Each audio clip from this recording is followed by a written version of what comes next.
তাও আমার এত বিপদ আসে কেন। আরেকটা আছে আমার সাথে পরিচিত, ওইটা নামাজ কালাম পড়ে না, তারপরে সে খুব সুখে শান্তি আছে। অনেক সময় এরকম হয় কি হয় না? শুধু তাই না, অনেক লোক দেখা যায় আগে বেনামাজি ছিল, বিপদ আপদ ছিল না, এখন নামাজ শুরু করছে, একটার পর একটা বিপদ, একটার পর একটা সমস্যা। আল্লাহ কাউকে ভালোবাসলে তার কিছু আলামত আছে, মার্কা আছে। আল্লাহ কাকে পছন্দ করেন, কাকে ভালোবাসেন, কিছু পছন্দ, কিছু আলামত আছে। এরপরে প্রশ্ন হলো, আমি একজন যুবক, আমি সালাত পড়ি, বেশিরভাগ সময় অসুস্থ থাকি, আল্লাহ কেন আমাকে বেশি বিপদের মুখে ফেলেন? আমাকে কিছু আমলের কথা বললেন যাতে করে বিপদে আমি সবর করতে পারি। মনে মনে খারাপ কিছু জল্পনা কল্পনা করলে, চিন্তা করলে গুনাহ হবে কিনা? মনে মনে খারাপ কিছু চিন্তা করলে গুনাহ হবে কিনা দেখতে হবে এই মনে মনে খারাপ চিন্তার ধরনটা কি। কোন ক্ষেত্রে মনে মনে খারাপ চিন্তা করছেন, পরে গুনাহ তো হবেই না, উল্টা বরং সওয়াবও হইতে পারে। হঠাৎ মৃত্যু থেকে বেঁচে থাকার আমল কি? নবী করিম সাল্লাল্লাহু আলাইহি সাল্লাম হঠাৎ মৃত্যু থেকে বেঁচে থাকার জন্য আল্লাহ তাআলার কাছে দোয়া করতেন। এরপরে প্রশ্ন হলো, মহিলারা কি স্বামীর বাম পাজরের হাড় থেকে সৃষ্টি হয়েছেন? মনে মনে খারাপ কিছু জল্পনা কল্পনা করলে, চিন্তা করলে গুনাহ হবে কিনা? মনে মনে খারাপ কিছু চিন্তা করলে গুনাহ হবে কিনা দেখতে হবে এই মনে মনে খারাপ চিন্তার ধরনটা কি। কোন ক্ষেত্রে মনে মনে খারাপ চিন্তা করছেন, পরে গুনাহ তো হবেই না, উল্টা বরং সওয়াবও হইতে পারে। এটা আবার কেমনে? এটা আমি বলতেছি, আগে উল্টাটা বলি। কেউ মনে মনে কোনো মহিলাকে নিয়ে বাজে চিন্তা করলো, কোনো মেয়েকে নিয়ে বাজে কল্পনা জল্পনা করলো, তাহলে তার আমলনামায় এটা গুনাহ লেখা হবে, কারণ সে মনে মনে জেনা করেছে। ওই মহিলার ব্যক্তিত্বকে মনে মনে সে অপমান করেছে, জেনা করেছে। জেনা লাইনে আর নজর, চোখের জেনা যেরকম দেখা, মুখের জেনা যেরকম মুখ দিয়ে জেনা করা, হাতের জেনা যেরকম ধরা, ঠিক তেমনি ভাবে মনের জেনা হলো মনে মনে কল্পনা করা, মনে মনে জেনা করা, মনে মনে জেনা চিন্তা এবং জল্পনা কল্পনা করা, বাজে কল্পনা করা। কারোর প্রতি কুধারণা করলো, খারাপ ধারণা করলো আন্দাজেই, বেহুদাই, তাহলে সে গুনাহগার হবে। এই জাতীয় খারাপ ধারণা, এই জাতীয় মনে বাজে কল্পনা গুনাহ, কারোর চরিত্র নিয়ে বা কাউকে জেনা করলেন ইত্যাদি ইত্যাদি। তবে মনে মনে আপনি একটা খারাপ কাজ করবেন, চিন্তা করছেন যে আমি অমুক খারাপ কাজটা করব, প্ল্যান করছেন যে করব, কিন্তু কাজটা আপনি করেন না। আপনি একজনকে মারবেন নিয়ত করছেন যে আমি তার উপরে আঘাত করব, এটা তার উপরে জুলুম হবে, গায়ের জোর আছে, এর জন্য তার সামান্য ভুলের কারণে তাকে আপনি মারবেন, প্ল্যান করেছেন। আপনি মদ পান করবেন, প্ল্যান করেছেন। আপনি যৌতুক নিবেন, নিয়ত করছেন। এরকম খারাপ কাজের নিয়ত করছেন, কিন্তু পরক্ষণে আল্লাহর ভয়ে যদি সেই কাজটা থেকে ফিরে আসেন, না আমি করব না, তাহলে এই যে আপনি খারাপ করার চিন্তা করেছেন, জল্পনা কল্পনা করেছেন, নিয়ত করেছেন, কিন্তু সেখান থেকে আপনি ফিরে এসেছেন, তাহলে এই ফিরে আসার কারণে আল্লাহ তাআলা আপনাকে গুনাহ তো দিবেনই না, বরং আপনি খারাপ কাজ করার চিন্তা করে আবার ফিরে আসছেন, সেজন্য আপনাকে আল্লাহ তাআলা সওয়াব দিবেন। মানহাম্মা বিহাসানাতিন ফালাম ইয়ামালহা, যদি কেউ ভালো কাজ করার চিন্তা করছে কিন্তু করে নাই, করতে পারে নাই, সে তার নিয়ত ছিল সেই বছর হজে যাবে, কিন্তু হলো না, কোনো একটা বিপদ আসছে, তো আল্লাহ তাআলা তাকে ওই কাজটা করার সওয়াব দান করবেন। আবার কেউ কোনো খারাপ কাজের চিন্তা করেছে কিন্তু সেই কাজটা করে নাই, তো আল্লাহ তাআলা তাকেও সওয়াব দান করবেন, যেহেতু সে খারাপ কাজ থেকে ফিরে এসেছে। আর যদি সে খারাপ কাজ করার চিন্তা করে এবং খারাপ কাজটা করে, তখন তাকে আল্লাহ তাআলা একটা গুনাহ দিবেন, যেহেতু সে খারাপ কাজ করেছে। দেখেন আল্লাহ তাআলা কত আরহামুর রাহিমিন। ভালো কাজের নিয়ত করলে একটা সওয়াব হয়, আর কাজটা যদি করে তখন দুইটা সওয়াব হয়, কারণ একটা হলো নিয়ত করার সওয়াব, আর একটা হলো কাজটা করার সওয়াব। আর খারাপ কাজ করবে, সে নিয়ত করেছে, তো আল্লাহ তাআলা অপেক্ষা করেন, আল্লাহর ফেরেশতারা যারা লিপিবদ্ধ করেন তারা অপেক্ষা করেন। এই লোকটা যদি খারাপ কাজটা করে, তাহলে তার আমলনামায় একটা খারাপ কাজের গুনাহ হয়। আর যদি সে ফিরে আসে, ওই গুনাহ লেখা হয় না, বরং সে ফিরে আসার কারণে কি হয়, উল্টা আরো সওয়াবের ভাগীদার হয়। তাহলে মনে মনে খারাপ চিন্তাকে আমরা দুই ভাগে ভাগ করতে পারি। এক হলো যে মনে মনে আপনি কারো সম্পর্কে খারাপ ধারণা করলেন। মানুষের চরিত্র হনন অনেক বড় একটা ব্যাপার, অনেক বড় ব্যাপার। তাহসাবুনাহু হাইয়িনা ওয়া হুয়া ইনদাল্লাহি আযীম, আল্লাহ বলেছেন এগুলো তোমরা তুচ্ছ মনে করো, অথচ আল্লাহর কাছে এটা অনেক বড় ব্যাপার। এরকম কাজ যদি কেউ করে, তাহলে তার আমলনামাতে গুনাহ লেখা হয়ে যাবে। কেউ মনে মনে কোনো মেয়েকে নিয়ে জল্পনা কল্পনা করেছে, ছবি দেখেছে, ভিডিও দেখেছে, ওই মেয়েকে নিয়ে জেনা করেছে, বাস তার আমলনামা কি হবে, গুনাহ লেখা হয়ে যাবে। আল্লাহ আমাদেরকে গুনাহগুলো থেকে বেঁচে থাকার তৌফিক দান করুন। আর কেউ কোনো খারাপ বন্ধুর সাথে যাবে, কোনো খারাপ জায়গায় যাবে, কোনো খারাপ কাজ করবে, চিন্তা করেছে, নিয়ত করে রেখেছে, কিন্তু সে করে নাই, তাহলে তার কি হবে না, গুনাহ হবে না। এরপরে প্রশ্ন হলো, ব্যাংক থেকে না চাইতে যে সুদ আসে, সেটা দিয়া ব্যাংকের সার্ভিস চার্জ থেকে কাটাকাটি করা যাবে কিনা। সুদী ব্যাংকে কেউ লেনদেন করা, ইসলামী ব্যাংকিং এর ব্যবস্থা থাকা সত্ত্বেও সুদী ব্যাংকিং এর সাথে জড়িত হওয়া জায়েজ নাই।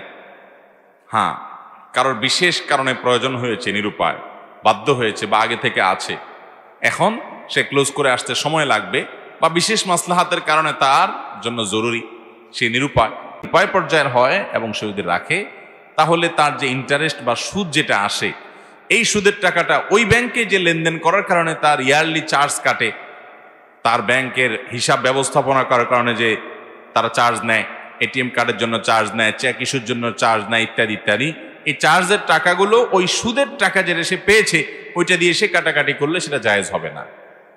কারণ চার্জ যেটা ব্যাংক নিচ্ছে ওইটা ব্যাংকের ন্যায্য অধিকার, আপনাকে সার্ভিস দিচ্ছে তার জন্য সে চার্জ নিচ্ছে। আপনি যদি সুদের টাকা দিয়ে দেন তাহলে সুদের টাকাটা আপনি নিজে ভোগ করলেন, আপনার একটা কাজে আপনি খরচ করলেন, এটা জায়েজ নাই।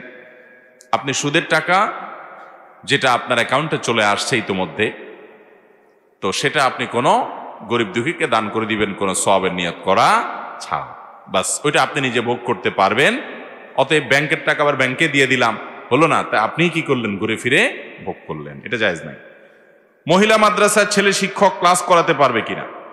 যদি মাদ্রাসা মহিলা হয়, মেয়েদের মাদ্রাসা হয়, তাহলে মেয়েদের মাদ্রাসায় মেয়েরাই শিক্ষকতা করবে, এটাই হওয়া উচিত।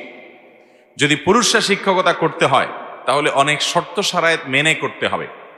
সেই শর্তগুলোর 1 নম্বর হলো শরীয়তের পর্দার বিধানকে অক্ষরে অক্ষরে মানতে হবে, যেমন পর্দার আড়ালে থেকে পড়াবে এবং কোন রকমের ফিতনা যাতে না হয় সেজন্য সকল ব্যবস্থা গ্রহণ করবে।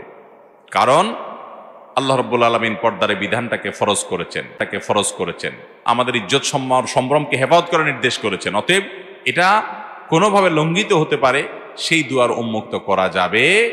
যে পুরুষ পড়াচ্ছেন সেই পুরুষ কি পড়াচ্ছেন সিসি ক্যামেরা মনিটরিং হবে, তিনি কি কথা বলছেন, তার অ্যাটিটিউড কি, সেগুলো মনিটর করতে হবে, দেখভাল করতে হবে যাতে কোনো ফিতনা পতিত না হয়। এরকম শর্ত সাপেক্ষে ছেলেরা মেয়েদেরকে পড়ালেটা জায়েজ আছে, কিন্তু মহিলাদের জন্য মহিলা শিক্ষক যদি পাওয়া যায় সেটাই অগ্রাধিকার দিতে হবে। এরপরে প্রশ্ন হলো, নির্ধারিত তারিখে বিদ্যুৎ বিল পরিশোধ না করলে আমাদের বিলম্ব মাসুল দিতে হয়, এতে কি সরাসরি সুদ হিসাবে গণ্য হবে?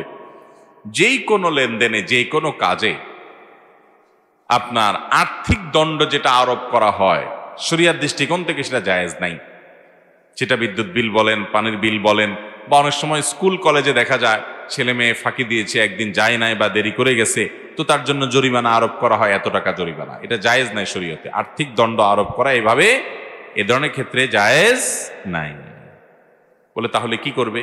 তার বিকল্প ব্যবস্থা করা যেতে পারে। যেমন কথার কথা, তুমি 2 দিন কামাই দিলে তোমার ভর্তি বাতিল, তাহলে ওই যেটা আর্থিক জরিমানা করা হতো ওইটাকে ভর্তি রিনিউর জন্য ফি হিসাবে দিবে, ওইটা জায়েজ হতে পারে। এখন কথা হলো, বিদ্যুৎ বিল বা অন্যান্য বিল এগুলো দিতে দেরি করলে তো আমাদের অটোমেটিক অতিরিক্ত চার্জ চলে আসে, জরিমানা চলে আসে, এটা না দিলে তো আমার লাইন পাবো না। তাহলে তো আপনি নিরুপায়। চেষ্টা করবেন সবসময় টাইমলি দিয়ে দেওয়ার, যাতে করে আপনার জরিমানা গুনতে না হয়, ইমানদার হিসাবে যাতে করে ওই গুনাহে লিপ্ত হতে না হয় বা গুনাহের পথ তৈরি না হয়, সেজন্য আপনি চেষ্টা করবেন।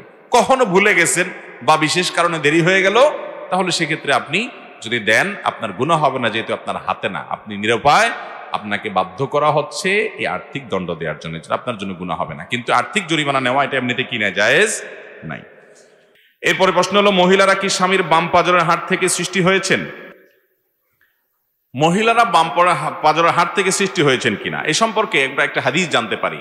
নবী করিম সাল্লাল্লাহু আলাইহি সাল্লাম বলেছেন, তোমরা নারীদের সাথে বসবাস করার ক্ষেত্রে, স্বামী তার স্ত্রীর সাথে বসবাস করার ক্ষেত্রে সুন্দরভাবে বসবাস করবে। তারা ভুলটুল কিছু করলে নবী সাল্লাল্লাহু আলাইহি সাল্লাম তাদেরকে সংশোধন করার জন্য বলেছেন, কিন্তু বেশি সংশোধন করার চেষ্টা করা, অনেকে আছে একেবারে বেশি তেড়ামি করে, বেশি সোজা করতে চায়। নবী সাল্লাল্লাহু আলাইহি সাল্লাম তাদের সম্পর্কে বলেছেন, বেশি সোজা করতে চাইলে ভেঙে যাবে তারা। কারণ ফাইন্নাহুন্না খুলিকনা মিনাদ দিরআইল আইসারি, কারণ পুরুষের বাম পাজরের হাড্ডি থেকে তাদেরকে তৈরি করা হয়েছে যেটা একটু বাঁকা। অতএব খুব বেশি সোজা করতে গেলে এটা ভেঙে যাবে, সীমা লঙ্ঘন করা যাবে না। আল্লাহ বলেছেন, ওয়াশিরুহুন্না বিল মারুফ, তোমরা নারীদের সাথে, স্ত্রীদের সাথে বসবাস করবে সুন্দরভাবে, ভুল হলে সংশোধন করবে, কিন্তু বেশি তেড়ামি গোড়ামি করতে যাবে না, বেশি টাইট দিতে যাবে না। এ হাদিস থেকে স্পষ্টত বোঝা যায় যে মেয়েরা বাম পাজরের হাড় থেকে তৈরি হয়েছে। কিন্তু এর মানে কি? অনেকে মনে করেন এর মানে প্রত্যেক স্বামীর বাম পাজরের হাড় থেকে তার স্ত্রী তৈরি হয়েছে। এটা ভুল কথা, এটা সঠিক না। কারণ প্রথমত অনেক মহিলা আছে যাদের বিয়েই হয় নাই, তাহলে সে কোত্থেকে তৈরি হয়েছে? হতে পারে কি পারে না? অনেক মেয়ে আছে বিয়ে হয় না, দুনিয়া থেকে চলে গেছে, তাহলে এই মহিলা তৈরি হলো কোত্থেকে? তাহলে বাম পাজরের হাড় থেকে তৈরি হওয়ার কথাটা হাদিসে কোত্থেকে আসলো?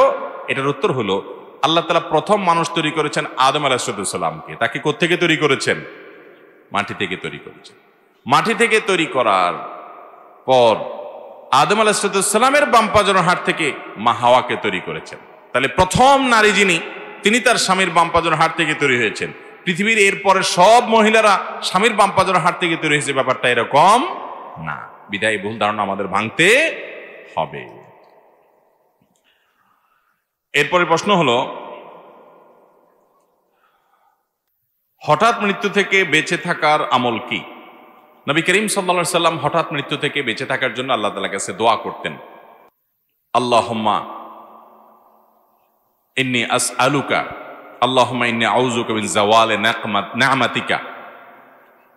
আল্লাহ, আপনার নেয়ামত যেন হঠাৎ করে আমার থেকে চলে না যায়, এর জন্য আপনার কাছে আমি কি চাই? আশ্রয় চাই এবং পানাহ চাই। হঠাৎ আমার নেয়ামত ছিনে নিয়ে গেলেন, এটা যেন না আসে, এই দোয়া নবী সাল্লাল্লাহু আলাইহি সাল্লাম পড়তেন। তবে হঠাৎ মৃত্যু হলে সেটাকে আবার খারাপভাবে দেখারও কারণ নাই। কেউ অ্যাক্সিডেন্টে মারা গেছে, পানিতে পড়ে ডুবে মারা গেছে, আগুনে পড়ে মারা গেছে, কোন একটা বিপদে পড়া মারা গেছে, হঠাৎ মরে গেছে, এটাকে খারাপ মনে করার কোনো কারণ নাই। এটা নির্ভর করে ব্যক্তির আমল কি। নবী সাল্লাল্লাহু আলাইহি সাল্লাম বলেছেন, মাউতুল ফুজাআহ বা হঠাৎ মৃত্যু, আকস্মিক মৃত্যু, এটা ইমানদারের জন্য ভালো আর বেঈমানের জন্য খারাপ। ইমানদারের জন্য ভালো এজন্য যে সে তো জান্নাতি, মানে মুত্তাকি জান্নাতি মানুষ, যে তার যদি হঠাৎ মৃত্যু হয়ে যায় তাহলে সে দুনিয়া থেকে হঠাৎ করে সে জান্নাতের নেয়ামতের মধ্যে ঢুকে গেল, এটা তার জন্য ভালো।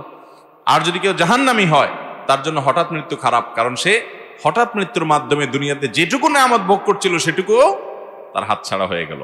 এই জন্য হঠাৎ মৃত্যুটাকে আমরা গণহারে খারাপ মনে করার কোনো কারণ নাই। তবে হ্যাঁ, প্রস্তুতিমূলকভাবে দুনিয়া থেকে যেতে পারবো, আল্লাহর কাছে তওবা ইস্তেগফার করবো, দোয়া দুরূদ করবো, সেই চেষ্টা একজন ইমানদারের থাকবে, সেটা ভিন্ন বিষয়।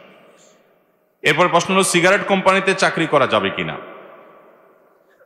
সিগারেট কোম্পানিতে অথবা এমন কোন প্রতিষ্ঠানে চাকরি করা জায়েজ হবে না যে প্রতিষ্ঠান হারাম জিনিস প্রোডাকশন করে। আপনি সেখানে কাজ করতেছেন, সেটা তৈরি করাতে আপনার শ্রম দিচ্ছেন, তাহলে আপনি অন্যায় কাজে সহযোগিতা করছেন।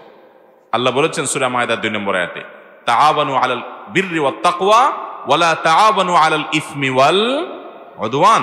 তোমরা ভালো এবং তাকওয়ার কাজে একে অন্যের সহযোগিতা করো, পাপ এবং সীমালঙ্ঘনের কাজে একে অন্যের সহযোগিতা করবা না।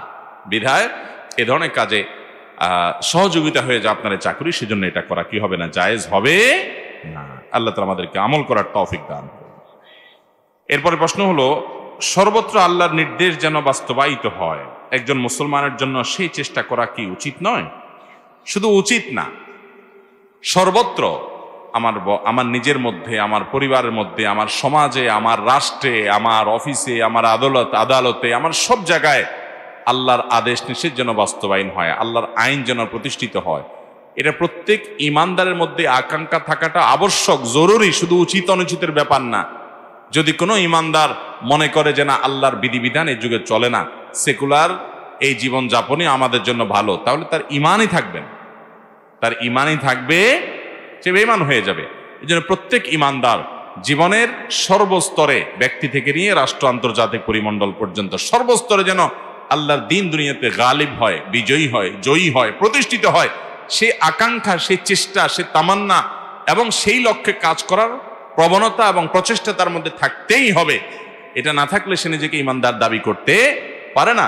সৎ কাজের আদেশ এবং অন্যায় অসৎ কাজ হলে, আল্লাহ বিরোধী কাজ হলে সেটাতে বাধা দেওয়ার চেষ্টা ইমানদারের মধ্যে থাকতে হবে। মুখ দিয়ে, হাত দিয়ে না পারলে মুখ দিয়ে না পারলে মন থেকেও তার জল্পনা কল্পনা, তার প্ল্যান পরিকল্পনা, তার তামান্না আকাঙ্ক্ষা থাকতে হবে, নাহলে সে আল্লাহর কাছে গুনাহগার হবে। তবে হ্যাঁ, এই থাকাটার ক্ষেত্রে মত পার্থক্য থাকতে পারে। আমাদের মধ্যে নবী বা রাসূল নেই যে একটা পথ বলে দিয়েছেন যে এইটাই করো, যার কারণে সেটা প্রতিষ্ঠিত হওয়ার জন্য আপনি একটা পন্থা অবলম্বন করছেন, আরেকজন আরেকটা পন্থা অবলম্বন করছে, আরেকজন আরেকটা ওয়ে অবলম্বন করেছে, এর মধ্যে যে কোনোটি আল্লাহর কাছে গ্রহণযোগ্য হতে পারে। আপনি চেষ্টা করছেন কিনা, আপনার ইচ্ছা আছে কিনা, আন্তরিকতা আছে কিনা, চাওয়া আছে কিনা, আপনি স্বপ্ন দেখেন কিনা, এটা হলো মূল বিষয়। পদ্ধতির মধ্যে মত পার্থক্য থাকাটাই স্বাভাবিক, কারণ এর কোনোটা, আপনি যে পদ্ধতি অবলম্বন করেন, আরেকজন যে পদ্ধতি অবলম্বন করেন, আরেকজন বলছেন আরেকটা পদ্ধতিতে গেলে ভালো হবে, এগুলো সব ইজতিহাদগত বিষয়, যার যার গবেষণাগত বিষয়। এই ইজতিহাদ এবং যার যার বুঝ এবং গবেষণাকে আরেকজনের উপরে ফরজ করে দেওয়া বা চাপিয়ে দেওয়ার সুযোগ নেই। কিন্তু মৌলিক বিষয় সবার মধ্যে থাকতে হবে, সেটা হলো আল্লাহর দ্বীন সর্বত্র যেন প্রতিষ্ঠা হয়। একজন ইমানদারের সে আকাঙ্ক্ষা যদি না থাকে, সে যদি মনে করে না ব্যক্তি জীবনে ইসলাম চলার জিনিস, ইসলাম রাষ্ট্রীয় জীবনে সামাজিক জীবনে সর্বত্র প্রতিষ্ঠিত হওয়ার জিনিস না, এরকম যদি চিন্তা করে, তাহলে সে মুসলমান না, তার ইমানই থাকবে না। কারণ সে আল্লাহর দ্বীনকে স্বয়ংসম্পূর্ণ মনে করছে না। জটিল একটা বিষয়।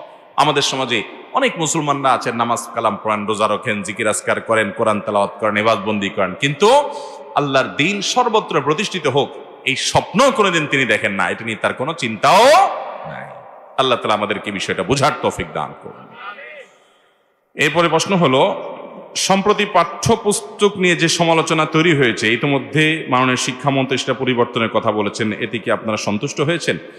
আলহামদুলিল্লাহ, এ বিষয়ে আমরা এর আগে কথা বলেছি এবং ক্লাস 6, 7, 7 বইয়ে কিছু অসঙ্গতি, কিছু ত্রুটি, এগুলো আমরা তুলে ধরেছি। তো সেগুলো আলহামদুলিল্লাহ সরকার সর্বোচ্চ মহলে আমলে নেওয়া হয়েছে এবং ইতিমধ্যে কমিটি করে তদন্ত করে এটার জন্য উদ্যোগ নেওয়া হচ্ছে সংশোধনের। এটা প্রশংসার দাবিদার। আমরা এই উদ্যোগকে প্রশংসা করি এবং সাধুবাদ জানাই। আলহামদুলিল্লাহ, যথোপযুক্ত উদ্যোগ এবং সময়োচিত সিদ্ধান্ত নেওয়া হয়েছে, খুবই ভালো। কিন্তু এখনো পর্যন্ত আমি যেটুকু পেপার পত্রিকা থেকে দেখেছি সেটা হলো যে ডারউইনের যে সস্তা মতবাদ, আমাদেরকে বানরের খালাতো ভাই, বানরের সন্তান বানানোর যে হাস্যকর থিওরি চাপিয়ে দেওয়া হচ্ছিল বাচ্চাদের বইয়ে, সেটা থাকবে না, এতটুকু নিশ্চয়তা আমরা এতটুকু আমরা পেয়েছি। আলহামদুলিল্লাহ, বলেন আলহামদুলিল্লাহ। এটাও কম অর্জন না। কিন্তু পর্দাকে তাচ্ছিল্য করে যে 5টা গল্প লেখা হয়েছে এবং মুসলিম শাসকদেরকে যে ছোট করা হয়েছে বইয়ে, এই 2টা মোটা দাগের বিষয়, এগুলোর কারেকশন এবং সংশোধনী যেমন আনতে হবে, শরীফার গল্পের মাধ্যমে ট্রান্সজেন্ডার এটাকে প্রতিষ্ঠিত করতে গিয়ে আমাদের সন্তানদেরকে যে সমকামিতার দিকে নিয়ে যাওয়া হচ্ছে সূক্ষ্মভাবে, এই 3টা বিষয়কে বিশেষ করে অবশ্যই গুরুত্বের সাথে আমলে নিতে হবে। এবং এই জাতীয় আরো যে সমস্ত অসঙ্গতি আছে, আপনারা জানেন তথ্যগত ভুল আছে, সেখানে বঙ্গবন্ধুর বাবার নাম পর্যন্ত ভুল লেখা হয়েছে এবং আরো অনেকগুলো অসঙ্গতি, অনেক ত্রুটি আছে, সে সবগুলো তো সংশোধন করবেই। সুনির্দিষ্ট করে উলামা একরামের তরফ থেকে আপনার এই যে 5টি গল্প পর্দাকে তাচ্ছিল্য করার জন্য অবরোধ বাসনি থেকে আনা হয়েছে, এগুলোকে রিমুভ করতে হবে। এবং এই বিষয়টা এত স্পর্শকাতর যে এই বিষয়ে উলামা একরামের চুপ থাকার কোনো সুযোগ নেই, হৃৎপিণ্ডে হাত দেওয়ার মতো।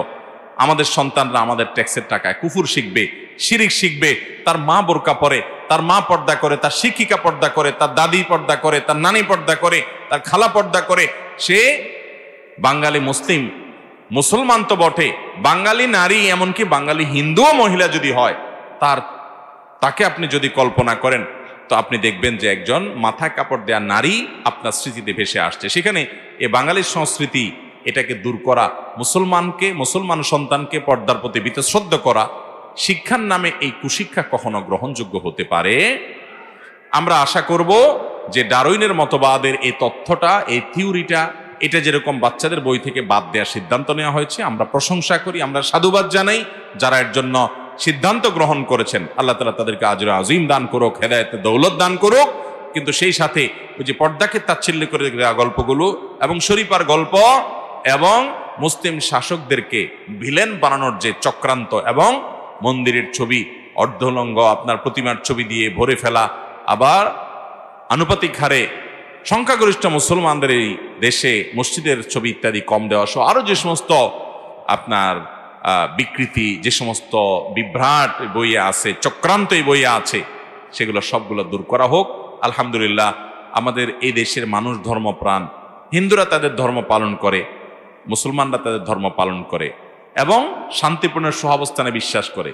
যারা পাঠ্যপুস্তক প্রণয়নের সময় ইচ্ছাপূর্বকভাবে এই সমস্ত ধর্ম বিদ্বেষী, এগুলো সকল ধর্মের উপরে আঘাত, ধর্ম বিদ্বেষী এই সমস্ত উদ্যোগ গ্রহণ করেছে তারা এ দেশের শত্রু, এদেশের মানুষের শত্রু, তারা অস্থিতিশীল পরিস্থিতি তৈরি করতে চায়, কোনো বিশেষ এজেন্ডা বাস্তবায়ন করতে চায়। আল্লাহ রাব্বুল আলামিন এ সকল চক্রান্তকারীদের মুখোশগুলোকে উন্মোচন করে দেখ। সরকারের সর্বোচ্চ মহল তাদেরকে বের করে শাস্তির আওতায় আনবে আমাদের বিশ্বাস। কিন্তু দারুণের মতবাদ যেটা বাদ দেওয়া হয়েছে, আমরা অন্তঃস্থল থেকে সাধুবাদ জানাই, শুকরিয়া জানাই, সরকারের সময়োচিত সিদ্ধান্ত নিয়েছে, কিন্তু বাকিগুলারও ব্যবস্থা নিতে হবে। আল্লাহ তাআলা সেই তৌফিক সংশ্লিষ্ট সবাইকে দান করুন।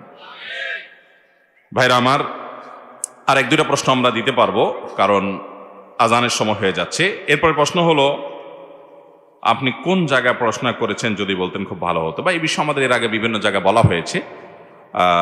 আমি পড়াশোনা শুরু করেছি আমার গ্রামে লক্ষ্মীপুরে, এরপরে পড়েছি আমরা নোয়াখালীতে একটা মাদ্রাসাতে, তারপরে আমরা চন্দ্রগঞ্জের একটা মাদ্রাসাতে, তারপর আমরা পড়াশোনা করেছি হাতিয়াতে, পড়েছি হাটাজারিতে, যশোরের জামিয়া ইসলামিয়া দরটনা মাদ্রাসায়, খুলনা দারুল উলুমে। এভাবে দেশের গণ্ডিতে আমাদের পড়াশোনা মোটামুটি সীমাবদ্ধ, আলহামদুলিল্লাহ। এরপর প্রশ্ন হলো, আমি এবং আমার পরিবার যদি জান্নাতি হই তাহলে কি একসাথেই থাকবো? যদি থাকি তবে কি সেটা অল্প সময় নাকি স্থায়ী?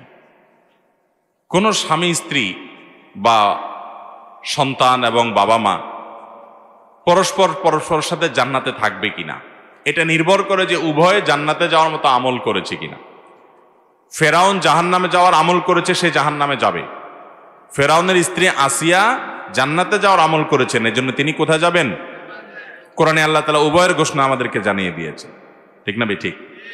নূহ আলাইহিস সালাম এবং লূত আলাইহিস সালাম দুজন আল্লাহর নবী, তারা আল্লাহর নবী ছিলেন, তারা জান্নাতে যাবেন। তাদের স্ত্রী তাদের প্রতি ঈমান আনে নাই, তারা জাহান্নামে যাবে। অতএব স্বামী স্ত্রী একজন জান্নাতে গেলে বাই ডিফল্ট আরেকজন জান্নাতে যাবে, ব্যাপারটা এরকম না। একজন জান্নাতে গেলে অপরজন যদি ঈমান আমল নিয়ে যেতে না পারেন, তার জাহান্নামে যাওয়া লাগতে পারে।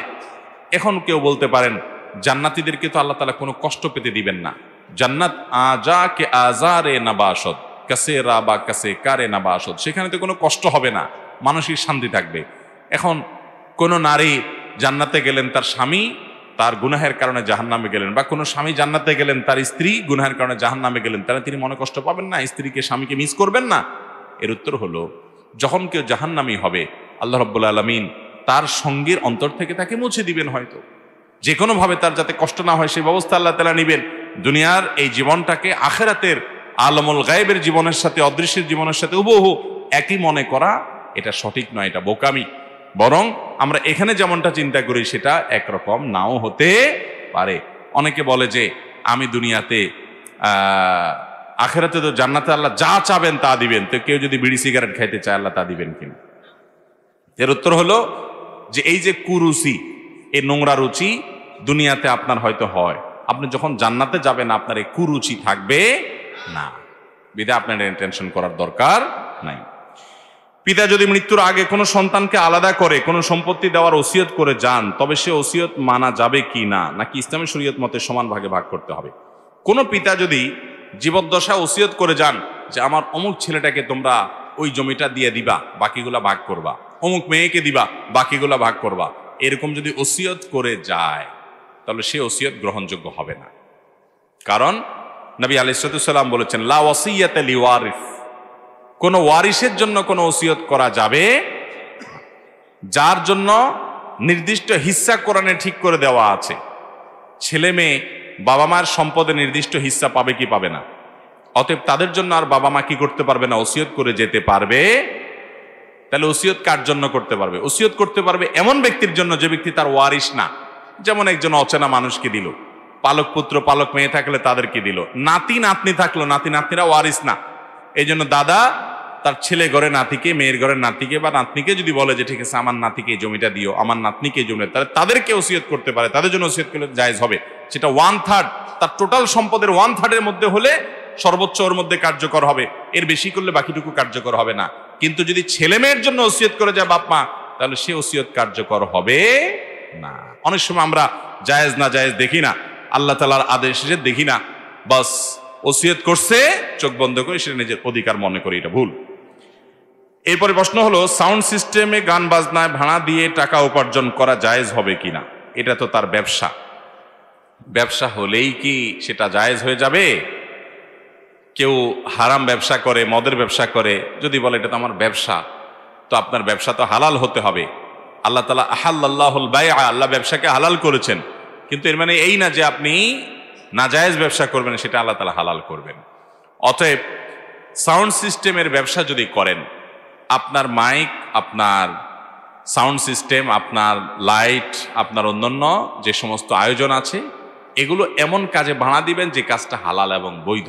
যেটা হারাম সে কাজে আপনি ভাড়া দিতে পারবেন না। যদি দেন তাহলে আপনি গুনাহের ভাগীদার হবেন। ওই যে আল্লাহ বলেছেন, ওয়ালা তাআওয়ানু আলাল ইসমি ওয়াল উদওয়ান, তোমরা পাপ এবং সীমালঙ্ঘন কাজে কেউ কারো সহায়তা করো না।